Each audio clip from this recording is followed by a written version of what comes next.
মুন্সিগঞ্জের গজারিয়ায় স্থানীয় বাসিন্দারা ঘোড়ার মাংস বিক্রি সিন্ডিকেটের বিরুদ্ধে মানববন্ধন করেছেন।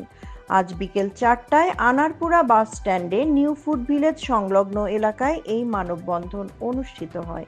বক্তারা দ্রুত গ্রেপ্তার ও দৃষ্টান্তমূলক শাস্তির দাবি জানিয়েছেন।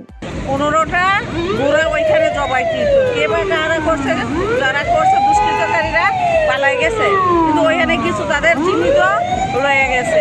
তো থাকার পরে ওইখানে যেই বাই ছিল উনি সবাই ফোন দিয়ে ওইখানে নেওয়া হয়েছে। নেওয়ানোর পরে দেখলো যে তারপরে উপজেলা থেকে পশুসম্পদ মন্ত্রণালয় থেকে আসছে। আইসা উনি দেখলো এই জবাইকৃত ঘোড়াগুলিকে উনি দেখলো যে এগুলা নাকি বিভিন্ন জায়গায় এরা গরুর মাংস হিসাবে বিক্রি করে বিভিন্ন হোটেলে নিয়ে, কিন্তু এটা তো ঠিক না। আমাদের পরিবেশ নষ্ট, আমাদের সমাজ নষ্ট, সব কিছু নষ্ট। আমরা চাই এই দুষ্কৃতকার দৃষ্টান্ত বিচার।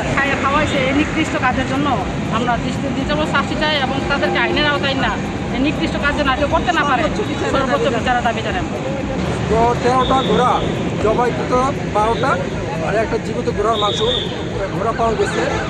মানববন্ধনে উপস্থিত ছিলেন মুন্সিগঞ্জ জেলা BNP, Bhaberchar union BNP, Gazaria যুব দল, মহিলা দল ও ছাত্র দলের স্থায়ী নেতৃবৃন্দ।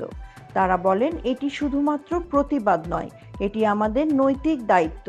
এলাকার দীর্ঘদিনের সমস্যা হিসেবে ঘোড়া জবাই করে মাংস বিক্রির ঘটনা জনস্বাস্থ্য ও খাদ্য নিরাপত্তার জন্য মারাত্মক হুমকি সৃষ্টি করেছে।